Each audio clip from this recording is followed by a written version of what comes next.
a lot at center, and I didn't love the pick, especially with the rest of the roster. And I guess this is where I have to take a step back and say I don't know what the Pelicans' plan is, so I might eat my words here. But the two things that jumped out at me was one, I really felt like a guy like Darius Garland would have been a really, really nice pick for them there. I thought Why? that He's would a have point been guard. You got Drew and you got Lonzo. Why are you getting another point guard there, though? so good question. I think that Garland is the best fit for this team because long term, he is the perfect complement to a guy like Zion. A phenomenal shooter, a guy who's great in the pick and roll, someone who, if you put him with Zion and you run pick and roll with those two guys, it's going to be an unstoppable pick and roll if those guys hit their ceilings. And the biggest thing with Zion to me is you need to have shooters around him because he's a guy who we've seen in college.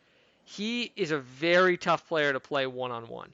But because he's not going to be able to get out to the 3 point line early in his career, one of the things you have to be able to do is you have to be able to drag the other guys out of the paint so that he's not finishing over 7 footers all the time and having to go against double teams because I think that's going to kind of neuter a lot of what he does on offense. And when you look at the rest of the roster, Jason, Lonzo Ball at this stage in his career is a non-shooter. Brandon Ingram, not a great shooter. That's going to mean that the spacing on this team is going to be pretty difficult. And I just that is a concern for me early in his career is that I think the Pelicans need to do a little bit of a better job getting guys who can space the floor around Zion because otherwise I do worry a little bit that when you're looking at Jahlil Okafor who's coming back, you know, if you have a starting five with Okafor, Ingram, and Ball in it, and then Williamson, teams are just going to double everything because they're not going to fear those guys from the perimeter. And so, to me, this was an opportunity for the Pelicans to try and get one of the shooters. They had a lot of guys they could have gotten. At the four, Garland's there. Um, Even when they went down to 8, a guy like Cam Reddish would have been a really interesting pick to me. They know each other obviously, and I don't know. I love the 3 and D potential for Reddish on a team with Zion. So I don't know. That disappointed me a little. I still think they're winners because of how good Zion is, and they did get value in the later pick they made for Shea Gilgeous-Alexander's cousin Nikhil. I thought was a really nice pick, but I didn't like the Jackson Hayes pick, and I liked it less based on the fact that I worry when you blow a top 10 pick on a guy who has very little chance of being an all-star. And I think we both agree. Jackson Hayes, it's hard to see him as an all-star player. Okay, fair point. But you mentioned Cam Reddish, so I think our last obvious big winner of the draft is the Atlanta Hawks because they get two guys in the top 10 after doing some wheeling and dealing. They had a lot of ammunition and they dealt some picks, but they end up with DeAndre Hunter and Cam Mm-hmm. Reddish. You add that to a nucleus of Trae Young, Herter, and Collins, and you have five athletic young guys to build around. And I Yeah. think Schlink's doing an incredible job, the former assistant GM of the Golden State Warriors, building this team through the draft. And I won't not be surprised if the Hawks make the playoffs in the East next year. I mean, you saw young teams do it, the Magic, the Nets. And I think that the Hawks are going to be that next team up. Yeah. And they had a fantastic draft. So, I mean, I know you like Reddish, so I don't know. What do you think of those two top 10 picks? I mean, Jason, if there was a team who, I'm not the biggest DeAndre Hunter fan in the world. I don't know if he's gonna ever make an All-Star team, but I mean, what the Hawks did in this draft, I mean, it's always kind of foolhardy to think you know how good these guys are going to be, but there was clearly a plan from the Hawks, and I think that to me was the thing that I was really impressed with. You could tell that they had a plan going in, and when you look at their roster right now, it just looks right for the modern NBA, Jason. I mean, John Collins almost averaged a double double last year. In his second year, had to face injuries, and for a good part of the season, he was really rehabbing back. When you look at the team that they have, I mean, my goodness, Jason, you've got John Collins, Trae Young, Kevin Herter, and then you add Reddish and you add Hunter. I mean, that could be their starting five of the future with the way that the NBA is trending. And if it is, it's pretty crazy to think about the potential that that lineup has. Four of those guys could be well above average shooters. And then we see a guy like John Collins who sneakily shot nearly 35% beyond the arc, Jason, while being an absolute pogo stick down low. I mean, that is your ideal small ball five type of guy, a guy who can kind of get those rebounds, get in there, and still shoot the ball when you space them out beyond the 3-point line. And the thought of those guys playing small with that lineup, and that's before considering if anyone else pops, if they add anyone, I think that's a scary five in a few years potentially. And if it isn't, then you know where you need to build around. But they have guys who really complement the other players. And I criticize the Pelicans for the fact that I didn't like the Hayes pick because I don't feel like it complements Zion. The converse of that is the Hawks, who, I mean, I don't know if you could pick a team that better chose players that complement what they've already got on the roster than the Hawks with the two guys they got who really don't overlap at all with the rest of the roster. Well, that's what I'm saying. You had mentioned you don't think Hunter will ever be an all-star, but does he have to be? I think if the Hawks Mm-hmm. turn into a championship-level team with this young nucleus, Trae Young and John Collins will be your all-stars. Then you have Herter, Yep. Young, and Reddish as those 3-and-D complementary pieces. They don't need to have 4 or 5 all-stars for them to contend. I think if the pieces fit and they're used correctly, the Hawks are going to ascend a lot faster than people are giving them credit for. I completely agree. It's a great point. And there was one other individual who I guess was a winner, which is obviously our boy Woj. Yeah, so I mean, I have mixed feelings on this. I respect the hell out of Woj. I think that, his work is second to none compared to a lot of these other, reporters who make things up for a story or have 95% certainty that Durant and Irving are going to the Knicks, only to retract that statement a couple of months later.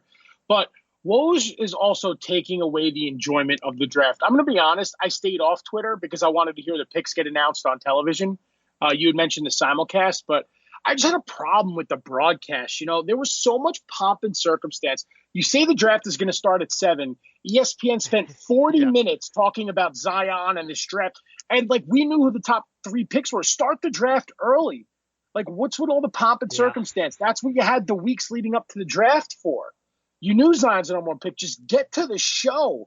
That bothered me to no end. And then you have Woj and Shams kind of going head to head on who's going to leak these picks first. And then you have Woj using all these different adjectives. Look, Woj is a winner because he's in with the NBA. He's the Adam Schefter of the NBA. He knows things before some teams do. But it's annoying how he works for the network that's broadcasting the draft, and he's tipping picks using all these different adjectives like last year. This year he used the words focused on. But it just kind of took away the mystery of the draft for some of these picks, and that bothered me. I know exactly what you mean, and it is frustrating when you're watching it because some of the drama kind of does dissipate. But I thought the one other guy who I'm going to put in the winner category, and is my hero of the week is Zion Williamson, who had a beautiful moment, Jason. I mean, easily the best moment of the draft when he's getting interviewed, gets emotional, and just throughout the night, the interviews, Jason, everything, I can't remember a more genuine feeling player who's come out. He just seems so happy to be there. And, in a draft, as you mentioned, that felt like a lot of the drama, a lot of the magic of the draft kind of got taken away in moments. It was amazing to watch Williamson just with that big megawatt smile. He had Avengers Endgame lines, which I'm sure you loved. I mean, just the amazing quotes that he had, but also just his attitude. And he just feels like a guy that, I'm happy to have in the league because that's a guy I just want to watch. He's captivating and he's someone you want to root for. And, I just love that. I mean, ultimately, that's one of the beautiful things of the draft is it's the biggest moment of a lot of these guys' lives. And when we finish off the winners, I mean, it's hard not to have Zion near the top of that list with the way that he comported himself with everyone and just the way that he's starting his career in the NBA.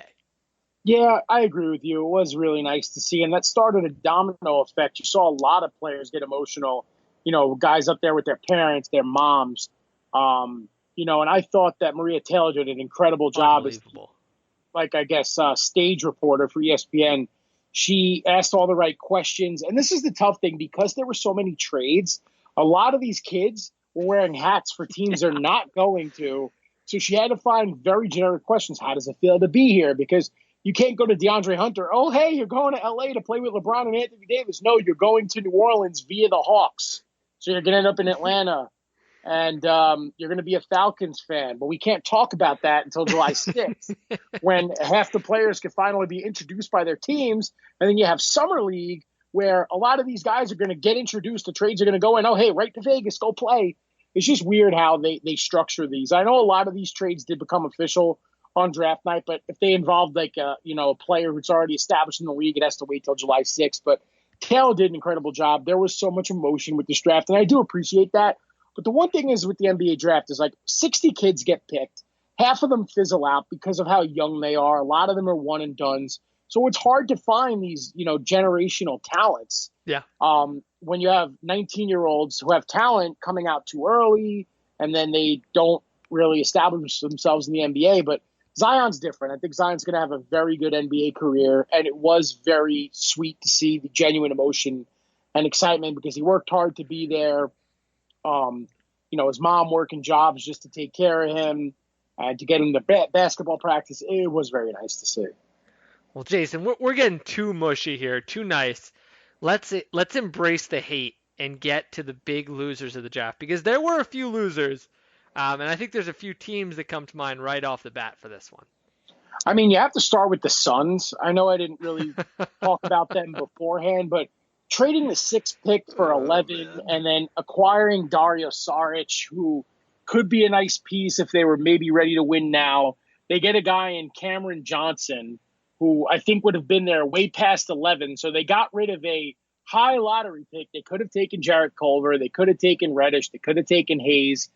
Maybe not Hayes because of the presence of DeAndre Ayton. But there were so many directions the Suns could have went. And instead, they're trying to lower their salary cap and chase max free agents, which is laughable at this stage of their rebuild. I know Devin Booker is a very good player, but Ben, what in the hell are the Suns doing? I have no idea. And, again, I go back to the same thing here. The way that I judge these guys and these teams are how are they building around what they have? And, again, we look at a team like the Hawks and we say, oh, this makes sense. You're building around the deficiencies of your best players to fill in the gaps. Let's look at the Suns, Jason. You have Devin Booker, one of the better shooters in the league, great scorer. DeAndre Ayton, rebounding machine, good shooter. What do both of those guys have in common? They're not very good defensively, Jason. What do the Suns as a team have in common for the last 4 or so years? Terrible defensive team. So naturally, they go into the draft and get a guy who's known as a shooter. I mean, it just doesn't make sense. You get a guy like Saric, who's amazingly might be the best defender on their team, and that's not a huge compliment to his defense. It's just more of a statement on how bad the defensive acumen of the players on the Suns are. And just for them not to get anyone with starting with a 6th pick to not get anyone who's going to improve that defense. I mean, I just don't see where they're going here. There's rumors that they might go after D'Angelo Russell, which is just very puzzling. Again, their biggest need is defensive playmakers, and they're thinking of getting a guy who's not known as a defensive guy. So, I mean, their whole draft was very curious. Cam Johnson felt like a reach. I mean, if they like him, they like him. I'm okay with the pick in a vacuum, but it's just hard to really see where that fits into their team. I mean, did you feel like that pick made sense? Did you feel like they're going somewhere? No, I don't. I mean, what more can you say? They think they're going to get a max free agent, which is baffling to me. I remember they signed Tyson Chandler in free agency a few years ago to try and impress LaMarcus Aldridge, and Aldridge was just like, nah.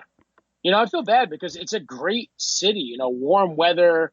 They play in a really tough division, though, with the Clippers, the Lakers, and the Kings who are up and coming, and, of course, Golden State. So they have a lot of work to do.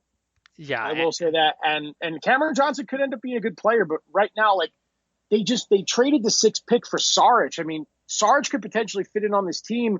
Then they end up getting Baines, another big man, and they have a couple of NBA-ready guys, but it just seems like a hopeless roster down there, and I don't know what they're doing.